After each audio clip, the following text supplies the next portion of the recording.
those of us who create videos are always looking for new ways to engage with our audience. You know, YouTube comments just doesn't do it. Doesn't get you involved, doesn't get you active. And today we're going to see Big Live, which gets you involved in the video process by chatting and doing other things.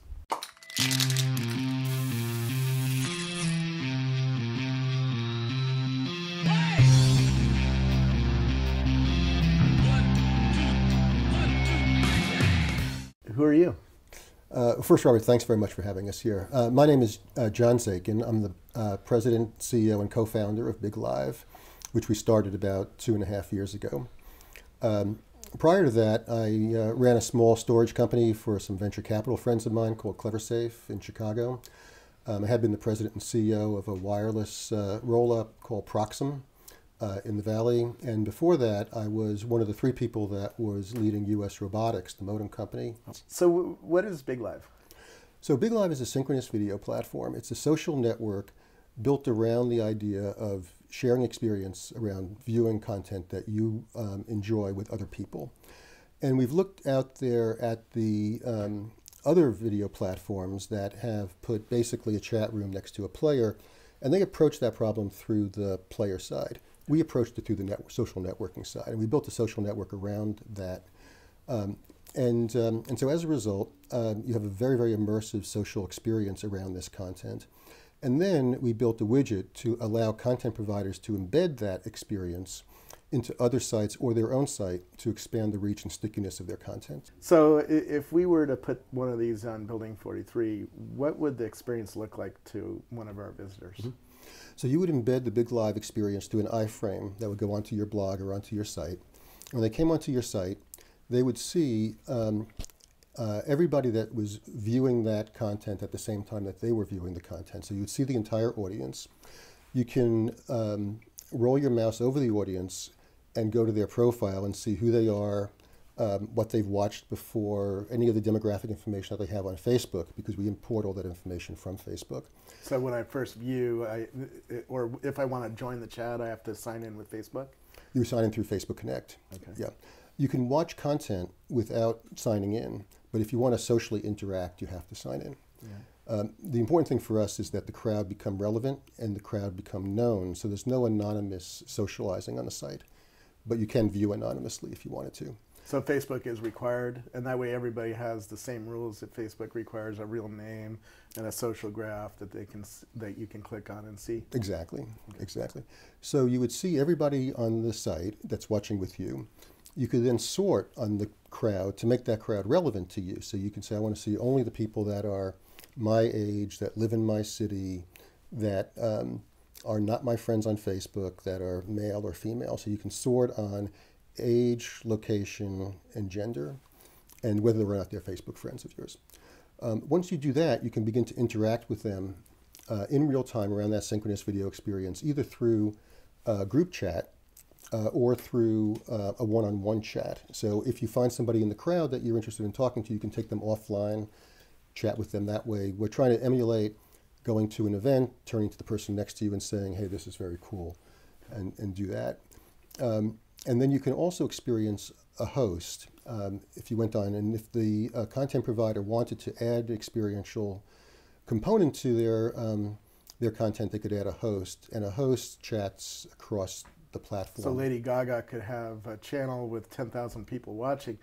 Now, I don't see all those 10,000 people as a regular viewer, but she could talk to 10,000 people, right? Right. So you would actually be able to page through 10,000 people if you wanted to, but the sort function is to eliminate that. Got it. So when you say there's 10,000 people here, that's not so relevant to me. You can't chat with 10,000 people. That experience would just be a blip. And so what we do is we create very small chat rooms, and the chat rooms are generally about 25 people each. So a 25,000 event with Lady Gaga would have 1,000 chat rooms. And while you and I chat in our little vertical 25-person room, we can have a conversation because that's small enough of a venue to have a conversation. If we don't like what is going on in that room, we can switch rooms until we find a room that we like. So we're going to have a good chat experience. But Lady Gaga can chat across all the rooms. And so anybody in any of the rooms can hear what Lady Gaga is saying. We're just chatting in our room and we move around as we like to. So there's a people surfing functionality associated with the site as well. Could I go back to Facebook and invite all my Facebook friends to come into a specific room? Exactly. Which would get bigger than 25, right? So it would I would be able to chat with 25 of my friends who showed up first or something like that? Right. And so what you do is we have a functionality. So you can shout out to Twitter followers, and it gives them, you get a bit.ly code that can click on it and bring you into the event. Or when you want to invite your Facebook friends, we go onto Facebook, we see who is actually on Facebook at the time, and you send them a text message or a chat, a Facebook chat that invites them to the event. I'm watching Lady Gaga, come join me. There's a link. They click on it, they come to the event. Got it. They would then sort on their friends, find you, and click on you and go into your room. Right now, you would be limited to 25 or 30 people in the event, but what we're developing in the future will be the ability to create variable size rooms, so you could have more people if you wanted in your, what we call virtual skybox. Okay. And how do you guys make money on this? Because I understand how I make money as a content producer, but how do you guys make money? It really depends on the strategy and goals of the content provider.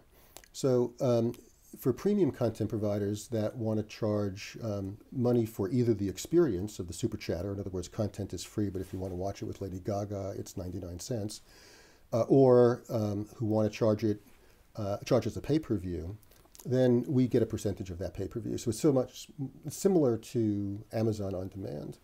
You would click on it, you could invite your friends to come because it's video on demand or broadcast or live, and we would get a percentage of that. For advertising-driven content, we would either get a hosting fee, or so much per thousand, or we would get a percentage of the advertising. And our goal of being able to distribute the content around the web is to really extend the viewership of the content for the content provider and for the advertiser. Okay.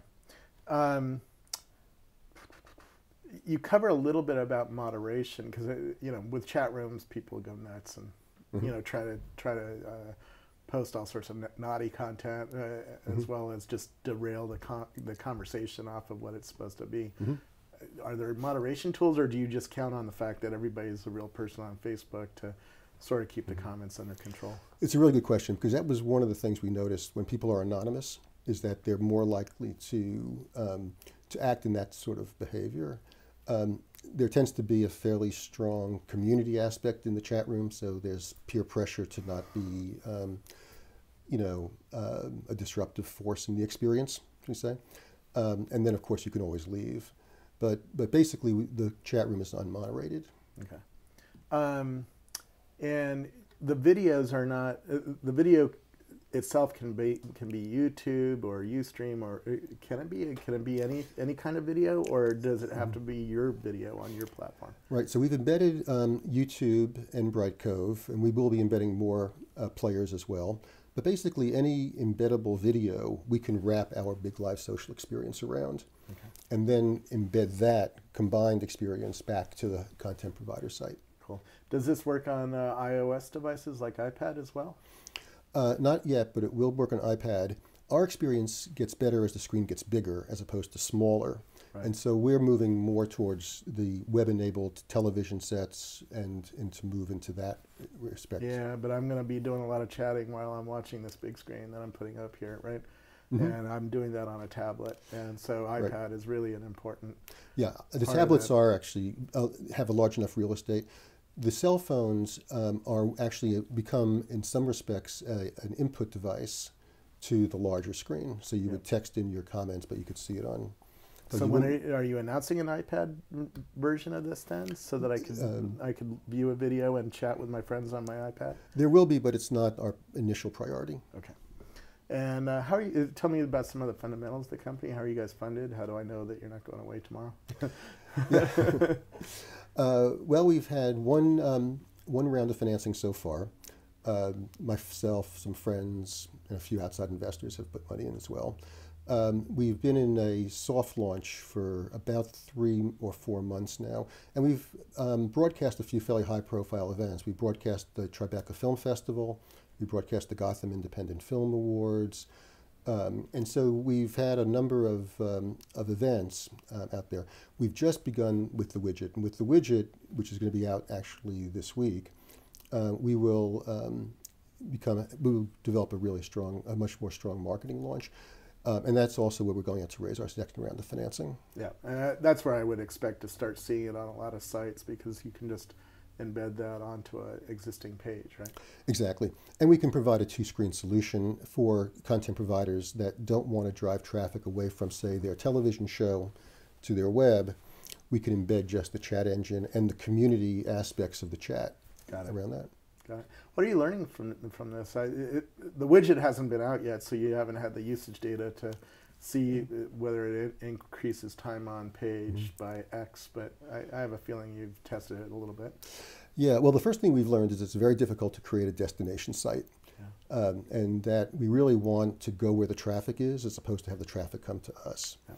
And we've repositioned the company really to be more of a social enabler of content providers as opposed to a destination site and be consumer facing, although there is clearly a big live site and people can go on it.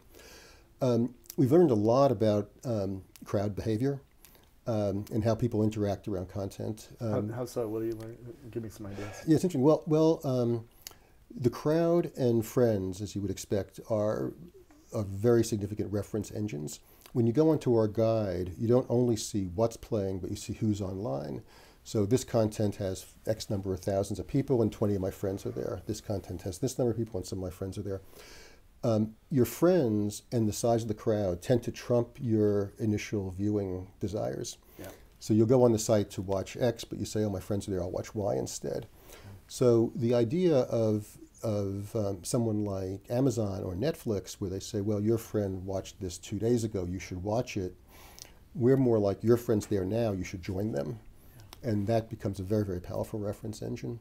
So, we think that as as this thing becomes more distributed and as traffic builds, the social aspects of the site will take on somewhat of a life of their own, because the social experiences are really a function of the size of the community. Very cool. If I'm Lady Gaga, what can I learn from using your system? Do I get additional stats, or do I get a dashboard to see who's showing up and who's using it and who's sticking around? Yeah, there's a lot of analytics that we generate. So we know not just who's on, obviously, but we know all the demographic information. And we know one more piece of information that people don't have, and that's the other things that people watched on Big Live. And again, as it gets distributed, we can build relationships between different types of content. So we can go to Lady Gaga and say something like, well, 60% of the people that watched your content also watched this fashion show. Yeah. And that becomes really important for content providers as well as for advertisers. It's a very, very broad base of analytics that we provide to the content providers. Ooh, that's interesting.